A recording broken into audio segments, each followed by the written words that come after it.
Amigos de RTV San Marcos, hoy me encuentro en el Museo de Historia Natural de la Decana de América para conocer 3 departamentos que guardan colecciones impactantes, importantes e inéditas.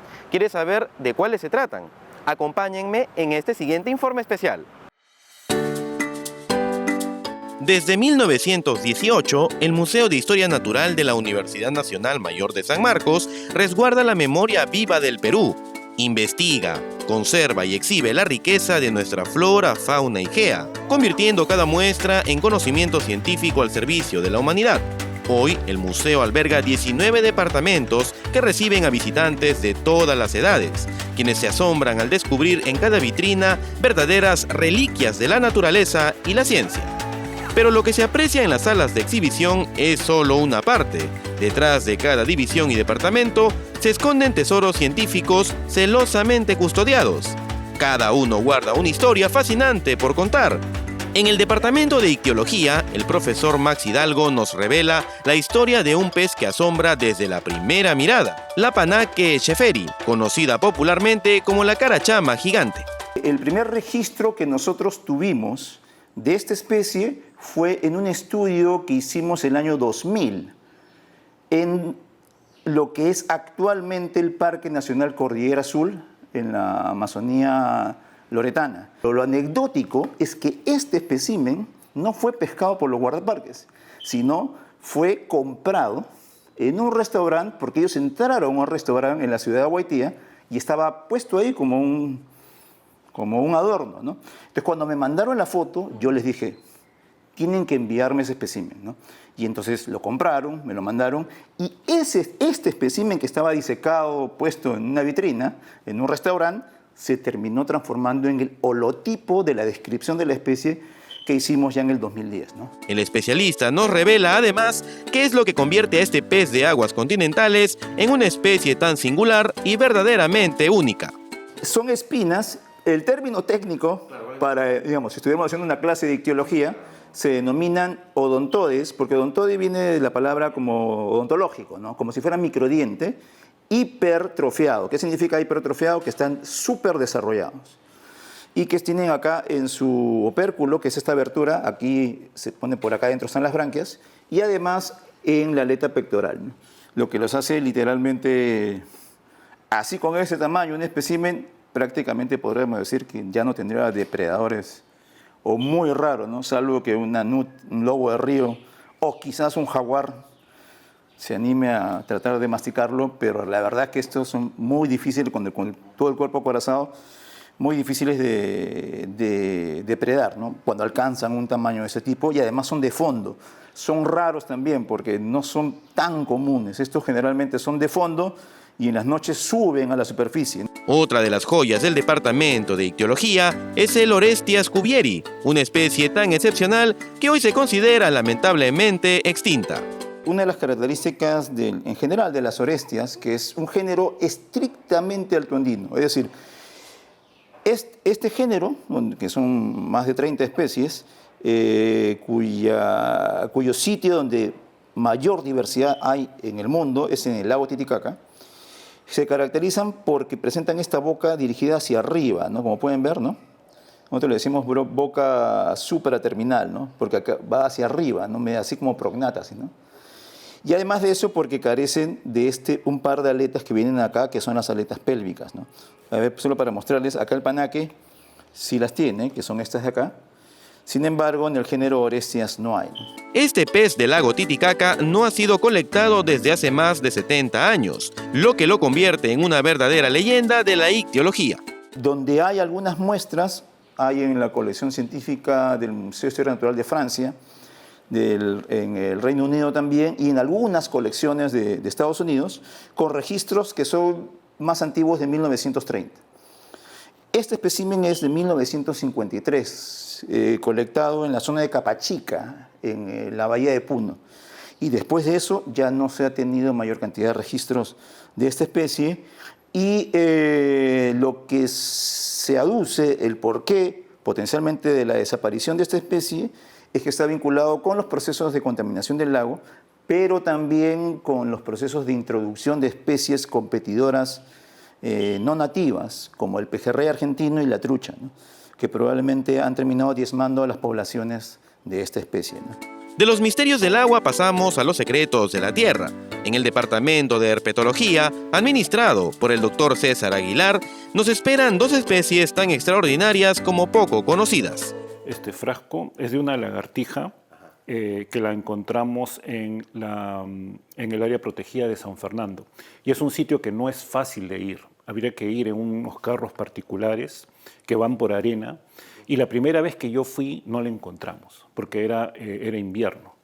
Entonces yo la conocía esta lagartija por las colecciones, pero había muy poco. Entonces tuvimos que ir en una segunda temporada. Y para esto el carro se malogró, tuvimos problemas para llegar, pero verla, por fin verla, fue para mí todo un espectáculo. Se trata de la Liolaemus nazca, o simplemente lagartija de Nazca, un reptil que habita en ecosistemas de suelos arenosos y en vegetación de arbustos bajos. Cuando yo recién la capturo, entonces le tomo fotos, ahí la sacrifico y ahí le saco muestra de ADN, ahí recién puedo fijarla en formol, como se fija, por ejemplo, un muertito, y se le pone esta etiqueta de campo. Entonces, una vez viene acá, ya cuando regresamos del campo, viene aquí y ya le ponemos esta otra etiqueta y ya la guardamos en un frasco con alcohol al 70%. Pero como este es el holotipo, como sale acá, este es el espécimen que está asociado al nombre de la especie. Estos holotipos son, digamos, las joyas de cada departamento de aquí del Museo de Historia Natural. Otra de las especies más sorprendentes que resguarda el Departamento de Herpetología es la Tachymenoides harrisonfordi, nombrada así en honor a Indiana Jones y al temor de su protagonista, Harrison Ford, a las serpientes. Este espécimen, preservado en alcohol al 70%, fue hallado por el biólogo alemán Edgar Lehr en el Parque Nacional Otishi, entre Junín y Cusco, y sorprende por su intenso color amarillo atravesado por llamativas franjas negras. Aguilar Puntriano nos explicó el papel vital que cumplen los reptiles en el equilibrio de los ecosistemas. Los anfibios y reptiles son, por ejemplo, alimentos de otros predadores, por ejemplo, de aves, de mamíferos, y a su vez los anfibios y reptiles son predadores de insectos, por ejemplo. Entonces controlan a la población de insectos para que no se vuelvan plagas.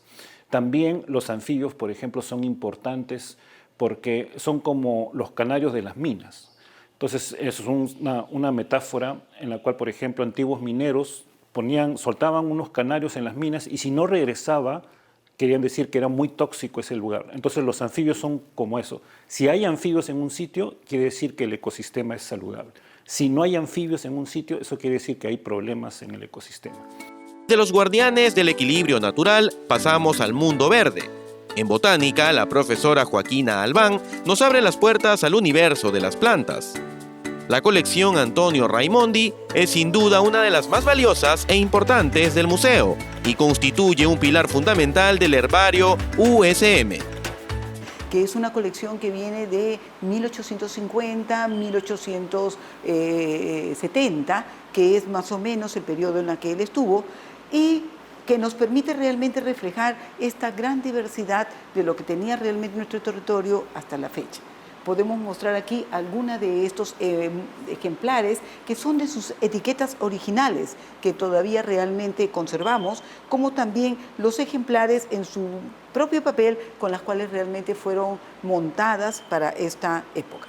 El valor histórico por la antigüedad que tienen estas muestras también lo demuestran en algunas especies que son valiosas realmente para la colección, además de ser por su valor histórico, como son ejemplares, por ejemplo, tenemos aquí de la jagua o la genipa americana, que es una muestra que se recolectó incluyendo los datos de usos que realmente se utilizaban ya desde esa época, como también tenemos la coca, ¿no? Que sin duda son muestras de los primeros ejemplares que colectara precisamente Raimondi y que constituyeron ejemplares tipo que vienen a ser los primeros individuos con los cuales se define una nueva especie, en este caso el Itroxylon raimondi.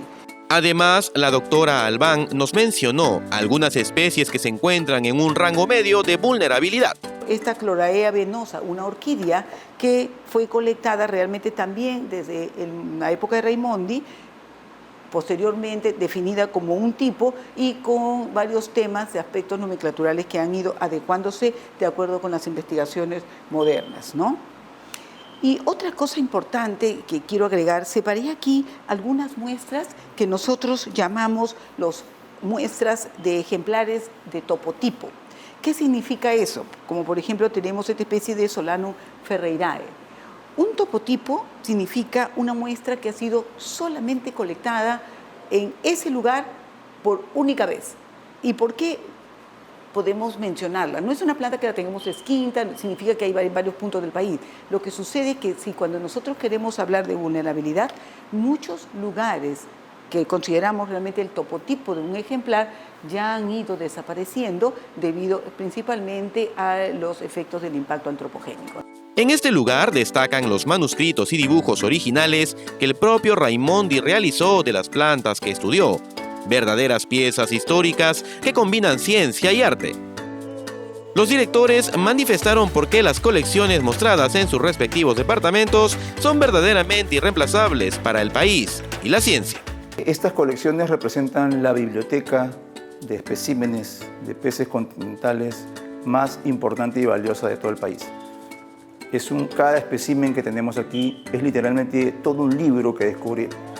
Y si tuviéramos que traducir cuánto nos demoraríamos en estudiar todo lo que tenemos aquí, estamos hablando de generaciones y generaciones. Cada espécimen es colectado en una fecha particular, en un año particular. Y son irreemplazables porque uno puede ir después al mismo sitio y ya no encuentra el espécimen, porque hubo destrucción del hábitat, porque hubo contaminación. Entonces es como un documento histórico que nos permite estudiar la biodiversidad de anfibios y reptiles que hay en el Perú. Nuestro herbario, este herbario nacional que alberga la mayor cantidad de colecciones a nivel nacional, es una cápsula de tiempo en la que realmente los peruanos entendemos que tenemos que conservar para poder definir y entender todos estos aspectos vinculados a los cambios que han habido en el ambiente y a la importancia realmente de la conservación de estas especies. El Museo de Historia Natural los espera. Las colecciones que hemos conocido en este lugar no solo guardan especies, también guardan la historia, ciencia y legado de cientos de científicos e investigadores que han pasado por aquí. Definitivamente el Museo de Historia Natural de la Universidad Nacional Mayor de San Marcos es el archivo más importante de la biodiversidad de flora, fauna y gea de nuestro Perú y está vivo aquí para todos.